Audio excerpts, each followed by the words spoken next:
உலகத்துல உள்ள எல்லா நாட்டிலையுமே வறுமைங்கிறது இருக்கத்தான் செய்யுது. அந்த வறுமை பல குற்றங்களுக்கு முக்கியமான காரணமாகவும் அமைஞ்சிருது. அப்படி ஈரான்ல வாழ்ற நம்ம ஹீரோ ஹுசைனோட வறுமை என்ன மாதிரியான குற்றங்களை செய்ய வைக்குது, அப்படி அவன் செய்யற குற்றங்கள் அவன் வறுமையை போக்கிருச்சாங்கிற பல கேள்விகளுக்கு மிக பொறுமையா பதில் சொல்லுது இந்த கிரிம்சன் கோல்ட். இந்த படம் பார்க்கறதுக்கு ரொம்பவே பொறுமை தேவைப்படும். டைரக்டர் ஒவ்வொரு சீனையும் ட்விஸ்ட் மேல ட்விஸ்ட் வச்சுலாம் நகர்த்தாம ரொம்ப பொறுமையா ரொம்ப ரியலிஸ்டிக்கா நகர்த்திருப்பாரு. சரி வாங்க டிலே பண்ணாம கதைக்குள்ளார போலாம். இன்னைக்கு நம்ம பார்க்க போற படம் கிரிம்சன் கோல்ட். இது உங்க தமிழ் டப்பிங். இது வரைக்கும் நம்ம சேனலை சப்ஸ்கிரைப் பண்ணாதவங்க மறக்காம சப்ஸ்கிரைப் பண்ணுங்க.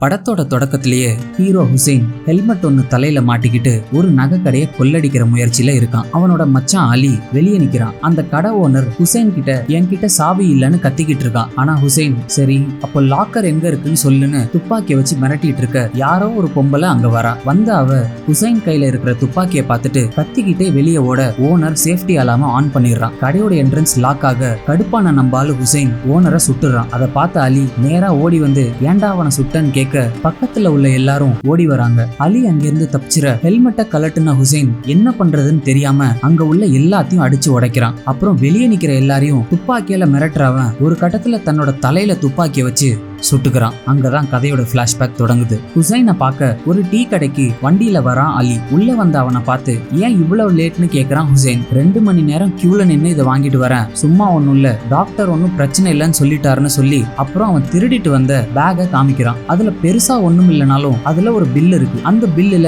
75 மில்லியன் மதிப்புள்ள இட்டாலியன் ஜுவல் பத்தி இருக்கு. 75 மில்லியனானு வாய பொளக்குறான் ஹுசைன். அப்போ அங்க நின்னுட்டு இருந்த ஒருத்தன் அவங்க பக்கத்துல வந்து உட்கார்ந்து நானும் உங்களை மாதிரி ஒரு திருடன் தான், எதை பண்றதா இருந்தாலும் ரசிச்சு பண்ணுங்க, இங்க திருடங்களை பிடிக்கணும்னா உலகத்துல உள்ள எல்லாரையும் ஜெயில தான் போடணும்னு தத்துவம் பேசிட்டு திருடுங்கிறது ஒரு கலை, அதை புடிச்சு பண்ணுங்க, முடிஞ்சா என்னையும் சேர்த்துக்கோங்கன்னு சொல்லிட்டு அவன் விசிட்டிங் கார்டை கொடுத்துட்டு போறான். அங்கிருந்து வண்டியில 2 பேரும் அந்த 75 மில்லியன் நகையை பத்தி பேசிட்டு வராங்க. ஹுசைன் அலியோட தங்கச்சியை கட்டிக்க போற மாப்பிள்ளைங்கிறதால கல்யாணத்தை பத்தியும் பேசிக்கிட்டு நேரா ஒரு இட்டாலியன் ஜுவல்லரிக்கு வராங்க. ஆனா அந்த ஜுவல்லரி ஓனர் அவங்கள கொஞ்சம் கூட மதிக்காம வெளியே வச்சே பேசி திருப்பி அனுப்பிடுறான். அதுக்கு காரணம் 2 பேரோட தோற்றம் தான். அப்புறம் அங்கிருந்து கிளம்புற அவங்க வண்டியில பேசிக்கிட்டே வராங்க. அப்ப அலி உனக்கு ஏன் தெரியுமா என் தங்கச்சியை கட்டி தரேன், உன்னை எனக்கு ரொம்ப நல்லா தெரியுங்கிறதால தான் அப்படின்னு சொல்றான் அலி. பொதுவா பெருசா வாயவே திறக்க மாட்டான் ஹுசைன். ஆனா அலி அப்படி இல்ல, தொணன்னு பேசுற ஆளு. இப்போ இந்த பேகை என்னோட தங்கச்சி கொடுக்க போறேன்னு திருடிட்டு வந்த பேகை பத்தி சொல்ல அதை உன் தங்கச்சி வச்சிருக்கிறத யாராச்சும் பார்த்தா அவளை திருடின்னு தூக்கிட்டு போயிருவாங்கன்னு ஹுசைன் சொல்றான். சரி அப்ப நான் அதை அவளுக்கு கொடுக்கல, அது மட்டும் இல்லாம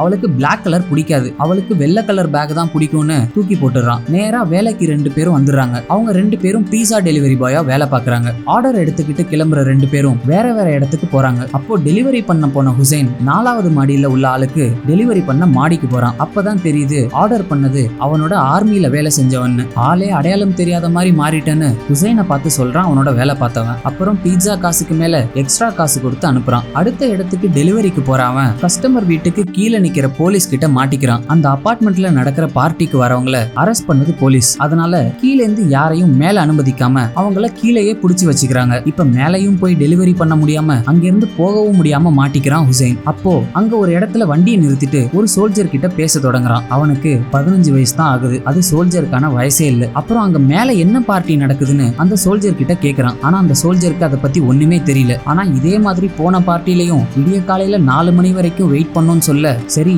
வீணா போக போற பீட்சாவை அங்க உள்ளவங்களுக்காவது கொடுப்போம்னு முதல்ல அந்த சோல்ஜர் கிட்ட பீட்சா வேணுமான்னு கேக்குறான். இல்ல வேலை செய்யறப்போ சாப்பிடக்கூடாதுன்னு சொல்லியிருக்காங்கன்னு சொல்றான் அந்த பையன். சரி இவன் தான் வேணான்னு சொல்லிட்டானேன்னு மத்தவங்களுக்கு கொடுக்க தொடங்குறான் ஹுசைன். சீஃப் சோல்ஜர் வாங்கிக்கிட்ட பிறகு எல்லா சோல்ஜரும் வாங்கிக்கிறாங்க. பார்ட்டிக்கு போயிட்டு போலீஸ் கிட்ட மாட்டின சில பேர் பீட்சா வாங்கிக்கிறாங்க, சில பேர் வேணான்னு சொல்லிடுறாங்க. இதை பார்த்த 15 வயசு சோல்ஜர் மறுபடியும் நமக்கு பீட்சா வேணுமான்னு கேட்க மாட்டானான்னு ஆசையா பார்த்துட்டு இருப்பான். கடைசியா அவன் கிட்ட வந்த ஹுசைன் உன்னோட சீஃப் வாங்கிட்டாரு, நீயும் எடுத்துக்கன்னு கொடுக்க அவன் எடுத்துக்கிறான். அடுத்த நாள் நல்ல ட்ரெஸ் போட்டுக்கிட்டு ஹுசைன் அலி அப்புறம் அலியோட தங்கச்சி அந்த இட்டாலியன் ஜுவல்லரிக்கு வராங்க. இப்போ உள்ள விடுறான் அந்த கடைக்காரன். ஆனா நேத்து அவங்கள உள்ள விடாத ஆளு இப்போ அங்க இல்ல. உள்ள போன அவன் எல்லா நகைகளையும் பாக்குறான். 2 மில்லியன் மதிப்புக்கு மேலதான் நகையே அங்க இருக்கு. ஒன்னும் புரியாம நகையவே பிரமிப்பா எல்லாரும் பாத்துட்டு இருக்காங்க. ஆனா அங்க வேற ஒரு கஸ்டமரை ரிசீவ் பண்ண அந்த பழைய ஆளு கீழே வரான். அவங்க கிட்ட நகையை காட்டுறவன் இவங்கள ஒரு ஆளாவே மதிக்கல. கடைசியா இவங்க கிட்ட வந்த அவன் தப்பா எடுத்துக்க வேணாம், என்னோட கடைக்கு வர கஸ்டமர் சாட்டிஸ்ஃபை ஆகணும், அதுதான் எனக்கு முக்கியம், இருந்தாலும் சொல்றேன் என்னோட பொண்ணுக்கு கல்யாணம் ஆனா நான் நான் சாதாரண தங்கத்துல தான் நகை வாங்க அட்வைஸ் பண்ணுவேன், ஏன்னா அதை நீங்க எப்ப வேணாலும் பணமா மாத்திரலாம் அப்படின்னு சொல்லி அங்கிருந்து அவங்கள அனுப்பிடுறான். என்னதான் அவங்க நல்ல ட்ரெஸ் போட்டிருந்தாலும் இந்த காஸ்ட்லியான நகை வாங்குற அளவுக்கு அவங்களுக்கு தகுதி இல்லைன்னு நினைக்கிற கடைக்காரன் பக்கத்துல தான் ஒரு லோக்கலான சின்ன நகை கடை இருக்கு, அங்க போனீங்கன்னா உங்க பட்ஜெட்ல நீங்க வாங்கிக்கலாம்னு சொல்லி அனுப்பிச்சிடுறான். காஸ்ட்லியான ட்ரெஸ் போட்டாலும் ஏழைங்கன் முகத்திலே தெரிஞ்சிரும் போல. வெளியே வந்த ஹுசைன் அலி தங்கச்சிய வீட்டுல விட வண்டியில போறான். அவ எவ்வளவோ பேசுறா வண்டியில வரும்போது, ஆனா ஹுசைன் ஒரு சில வார்த்தைகள் மட்டும்தான் பேசுறான். கடைசியா அவளை வீட்லயும் விட்டுட்டு அங்கிருந்து போயிடுறான். அப்படி அவன் பேசாம இருக்க காரணம் அவனுக்கு அந்த வறுமை மேல உள்ள வெறுப்பு தான். அன்னைக்கு நைட் அவனோட ரூமுக்கு வந்த அவன் அவளுக்கு நகை தான் வாங்கி கொடுக்க முடியல, அவளுக்கு பிடிச்ச ஒயிட் ஹேண்ட்பேக்காவது வாங்கலாமேன்னு அதை வாங்கிட்டு வீட்டுக்கு வந்திருக்கான். அப்ப அவன் எதிர்த்த வீட்டுக்காரனை போலீஸ் அரெஸ்ட் பண்ணி கூட்டிட்டு போகுது. அவன் என்ன சொன்னாலும் கேட்காம தரன்னு இழுத்துட்டு போறாங்க. என்ன பண்றது, ஏழைகளை தான் இந்த சட்டம் ரொம்ப ஈஸியா தண்டிச்சிருது. அன்னைக்கு நைட் டெலிவரிக்கு கிளம்புறான் ஹுசைன். அலி ஆர்டர் வாங்கிட்டு கிளம்ப ஹுசைனும் டெலிவரிக்கு கிளம்புறான். அப்ப போற வழியில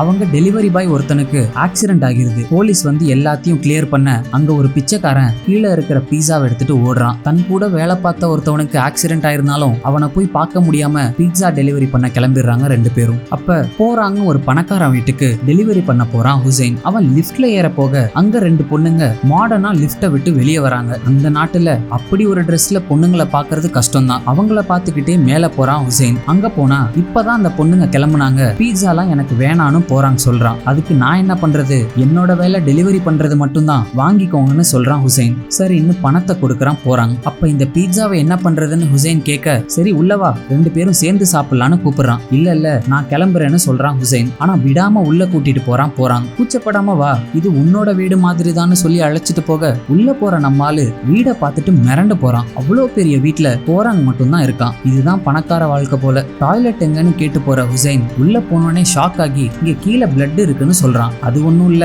வந்த பொண்ணுங்க பீரியட்ஸ் போல இருக்கு, அதை சரியா கிளீன் பண்ணாம கூட போயிட்டாங்க, என்ன பொண்ணுங்க இவங்களான்னு சொல்லிட்டு அவங்கள திட்டுறான். சரி நீ போய் வேற ரெஸ்ட் ரூம் யூஸ் பண்ணிக்கோன்னு அவனை மாடிக்கு அனுப்புறான். போயிட்டு கீழே வர ஹுசைன் கிட்ட, அது பாத்ரூம்ல இருந்தது ரத்தம் இல்ல, அந்த பொண்ணுங்களோட நெயில் பாலிஷ போய் பாத்ரூம்லயா யூஸ் பண்ணுவாங்கன்னு மறுபடியும் அழுத்துக்கிட்டு அந்த பொண்ணுங்களை திட்டுறான். அப்புறம் ரெண்டு பேரும் பேசிக்கிட்டே இருக்க ஹுசைன் மட்டும் பீட்சா சாப்பிட தொடங்குறான். கீழே லிப்ட்ல இறங்கி போன பொண்ணுங்க தான் போறாங்க கூட இருந்த பொண்ணுங்க. அவங்கள மறுபடியும் போன்ல கூப்பிடுறான் வீட்டுக்கு. அப்புறம் ஹுசைன் கிட்ட, இது உன் வீடு மாதிரி ஃப்ரிட்ஜ்ல சரக்குலாம் இருக்கு, வேணும்னா எடுத்துக்கோன்னு சொல்றான். பிறகு அந்த வீட்டுக்கு சொந்தக்கார மாதிரி எல்லாத்தையும் யூஸ் பண்ண ஆரம்பிக்கிறான் ஹுசைன். வீடை சுத்தி பார்க்க தொடங்குறான். அந்த வீட்டுல இல்லாத ஃபெசிலிட்டியே இல்ல, கடல் மாதிரி போக போக வந்துகிட்டே இருக்கு. கடைசியா ஸ்விம்மிங் பூல்ல குளிச்சு எல்லாத்தையும் அனுபவிச்சவன் ஒரு நாள் பெரிய பணக்காரனா வாழ்ந்துட்டான்னே சொல்லலாம். அடுத்த நாள் காலையில படத்தோட ஆரம்ப காட்சியில இருந்த நகை கடைக்கே வர ஹுசைனும் அலியும் அந்த கடைக்கு திருட வராங்க. இத்தனை நாள் ஏழையாவே வாழ்ந்துட்டு ஒரு நாள் பணக்காரனா வாழ்ந்துட்ட சுகத்துல அந்த வாழ்க்கை நமக்கு நிரந்தரமா கிடைக்காதான்னு தன்னோட வறுமையை ஒழிக்க தங்கத்தை கொள்ளையடிக்க முடிவு பண்ற ஹுசைன் கடைசியில அந்த தங்கத்துக்காக உயிரையே விட்டுறான். இதோட இந்த படம் முடியுது.